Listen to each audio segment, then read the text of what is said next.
Hello, my friends. Imagine a world where ordinary families could never dream of owning a car, where horses ruled the roads and every journey took hours. Before I became one of the world's most powerful industrialists, I was only a poor farm boy with no wealth, no special education, just one stubborn dream. My name is Henry Ford. I was born on July 30, 1863, in Greenfield Township, Michigan. Life then moved slowly. There were no highways, airplanes, or automobiles. My father, William Ford, was a farmer, and my mother, Mary, was gentle and intelligent. Like other farm boys, I fed animals, carried water, and chopped wood. But while I worked, one question followed me. Why must people spend so much time and strength doing everything by hand? Somewhere inside me, I believed there had to be a better way. Everything changed when I was about 12 years old. One afternoon, I saw a steam engine for the first time. It hissed, rattled, and moved with astonishing power. I stood frozen, watching every part work together. In that moment, I knew machines would shape my future. I wanted to understand them, build them, and someday create something important. From that day on, I became obsessed with machines. I collected broken watches, old gears, and scraps of metal, then took them apart piece by piece. I wanted to know why every wheel turned and how each part worked. Soon, neighbors began bringing me their broken watches. I was still just a farm boy, yet I could repair machines many adults could not. Their surprise encouraged me, but more importantly, every small repair taught me how machines truly worked. My father wanted me to remain on the farm. To him, farming meant security, stability, and a predictable future. Machines offered none of that. They were uncertain and risky, but my heart had already chosen. I respected my father, yet I knew I could not spend my life ignoring the world of machines calling me forward. Then tragedy changed everything. When I was 13, my mother died. She had always understood my curiosity and believed in my dreams. Without her, the farm felt empty, and my future suddenly seemed uncertain. For a time, I felt lost. But slowly, grief became determination. I wanted to become the man she believed I could be. Her faith in me became a quiet promise I carried forward. At 16, I made a decision that frightened my family. I left the farm and traveled to Detroit. Some people thought I was foolish. Others believed I would fail and come home. But I could no longer ignore the world of machines. Detroit was calling, and I knew I had to find out what I was capable of. Detroit felt like another world. Factories crowded the streets, workshops stayed busy, and machines roared from morning until night. I found work as an apprentice machinist. The pay was small, the hours were long, and the work was exhausting, but I loved every moment. Each broken machine taught me something new. Each mistake became a lesson. While others saw dirty metal and hard labor, I saw knowledge and a future taking shape. After work, I kept learning. I read technical books, studied blueprints, and examined engines late into the night. I had no university degree, no professors, and no expensive training, only curiosity. If you believe curiosity can change a life, comment "Learn" below. Curiosity became my greatest teacher. As I learned more about machines, one impossible question began to follow me. What if people could travel without horses? At the time, almost everyone depended on horses for transportation. The idea of a self-moving vehicle sounded foolish, but I could not stop thinking about it.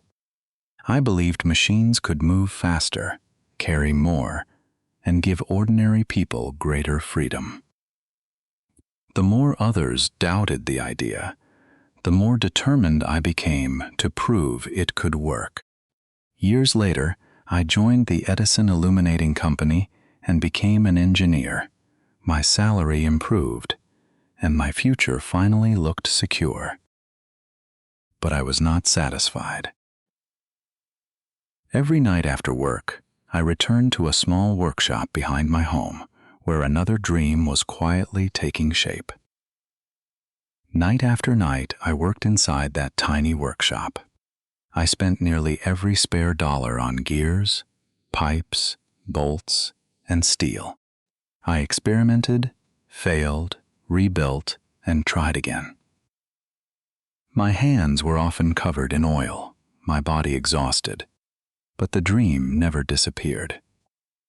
After years of effort, the machine finally stood before me, a strange four-wheeled vehicle powered by an engine. I called it the Quadricycle. For the first time, my impossible idea had become something real. We had reached the moment when years of struggle were finally becoming real. The Quadricycle stood before me, ready for its first true test. But building a machine was only the beginning. Now I had to discover whether it could actually move. If you believe a dream deserves one more try, stay with me, because the next moment changed everything. The year was 1896.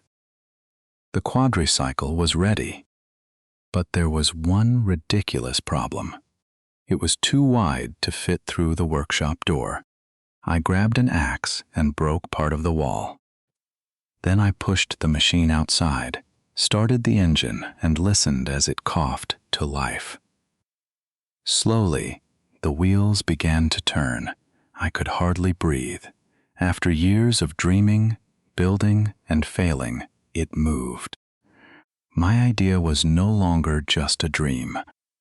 Later that year, I met Thomas Edison, one of the world's most famous inventors. I told him about my dream of building an affordable car for ordinary people. Instead of laughing, he encouraged me to continue. His belief gave me something powerful: confidence that my strange idea might truly have a future. Soon, I started my first automobile company. At first, it seemed like success had finally arrived. I had investors, workers, and a factory.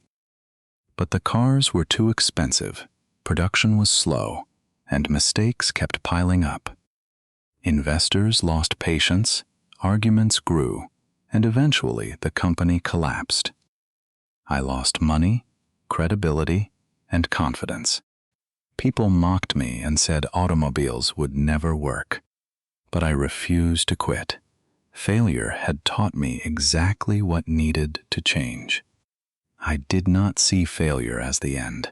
I saw it as information. Every mistake showed me what needed to change. So I returned to my workshop, studied what had gone wrong, simplified my designs, improved the engines, and prepared to try again. This time, I would be smarter. Instead of building another ordinary car, I chose a different path: racing. I believed speed could make people pay attention. So I built a powerful machine called the 999. In 1901, it defeated its competitors and captured the public's imagination. Newspapers began talking about my work. Investors returned.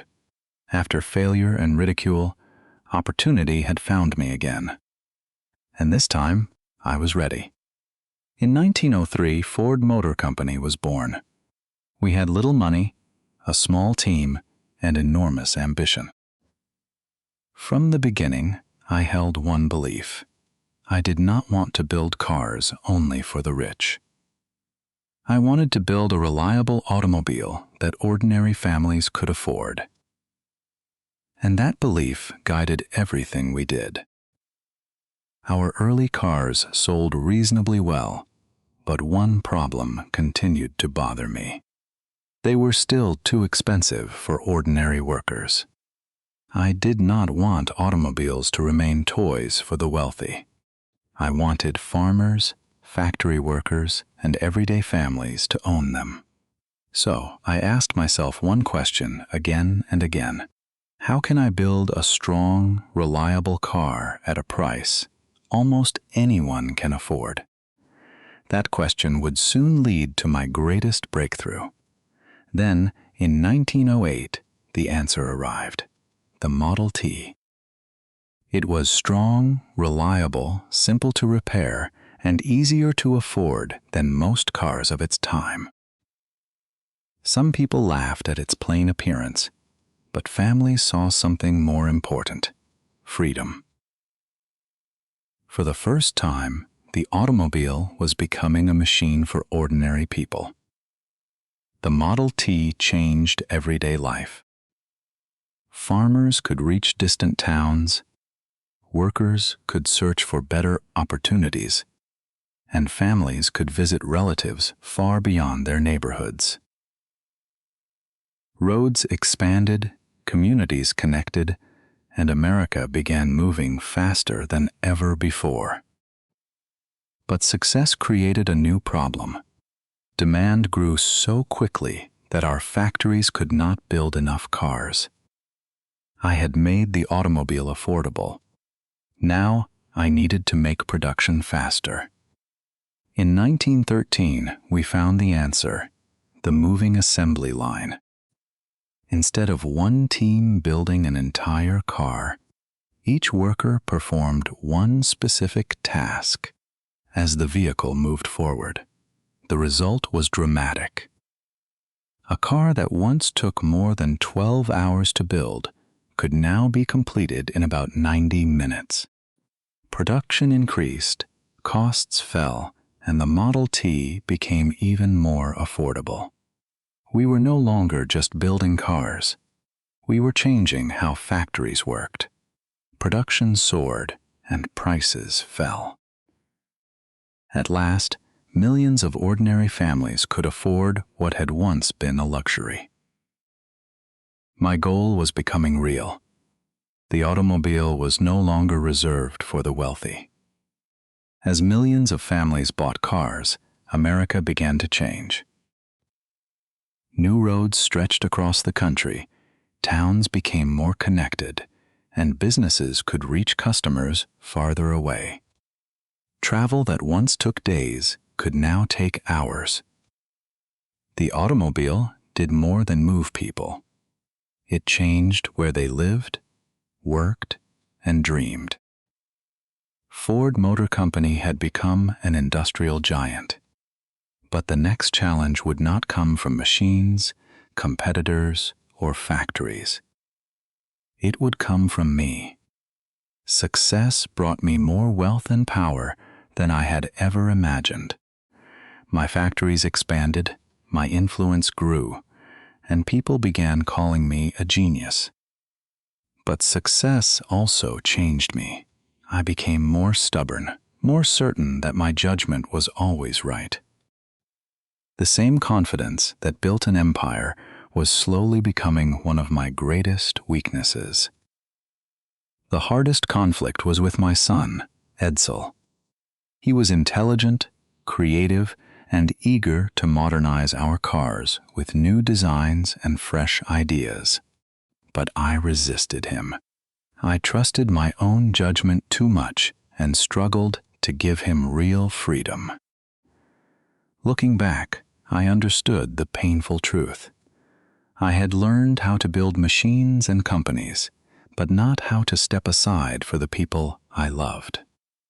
The world kept changing, and competitors offered newer, more stylish cars. But I held on to the Model T for too long.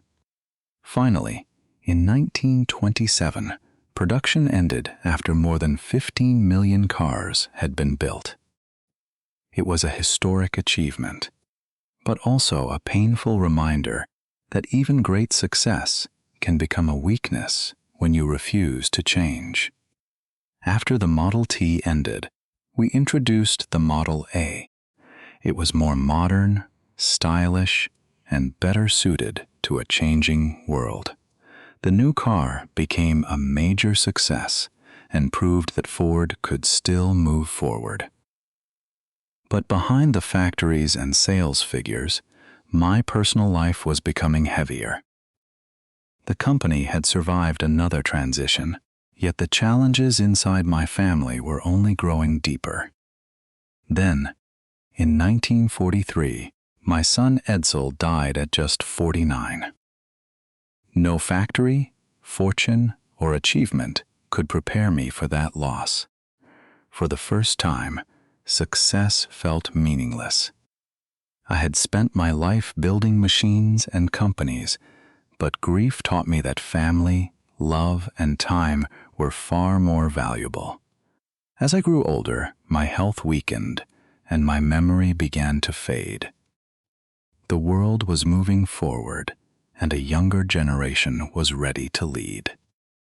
My grandson, Henry Ford II, stepped in to guide the company. For decades, I had struggled to release control. Now I finally understood that leadership also meant knowing when to step aside and trust others with the future. In retirement, life became quieter. I spent more time at Fair Lane, walking through the gardens and remembering the long road behind me. I thought about the farm, my mother, Edsel, and the machines that had shaped my life. After decades of noise and ambition, silence finally gave me time to reflect. On April 7, 1947, a powerful storm swept across Michigan. Heavy rain fell, electricity failed, and darkness covered the area. Near midnight, at my home in Dearborn, my journey came to an end. I was 83 years old. The farm boy who once stared in wonder at a steam engine was gone, but the machines, factories, and ideas he helped create continued moving the world forward. My life ended, but the ideas continued. Factories kept running, cars kept moving, and families traveled farther than ever before. That, I came to believe, is true legacy. Not the money you collect or the name you leave behind, but what continues to grow, inspire, and change lives after you are gone. So what was the real story of Henry Ford? It was not simply about cars, factories, or wealth. It was about belief, the kind strong enough to survive failure, criticism, and loss. I was never perfect, and some of my mistakes hurt the people closest to me. But I kept building, learning, and moving forward. Every great achievement begins as something invisible, a dream, a vision, a possibility waiting to become real. 7 lessons stayed with me.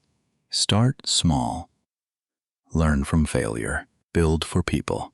Create strong systems. Protect your relationships. Know when to change. And remember that wealth is not the greatest measure of success. The strongest legacy is the positive impact your work leaves on other people. And now I have one question for you. What was Henry Ford's greatest achievement? The Model T, or the moving assembly line. Comment Model T, or assembly line, below. And if you enjoy learning English through powerful true stories, subscribe and join me for the next journey.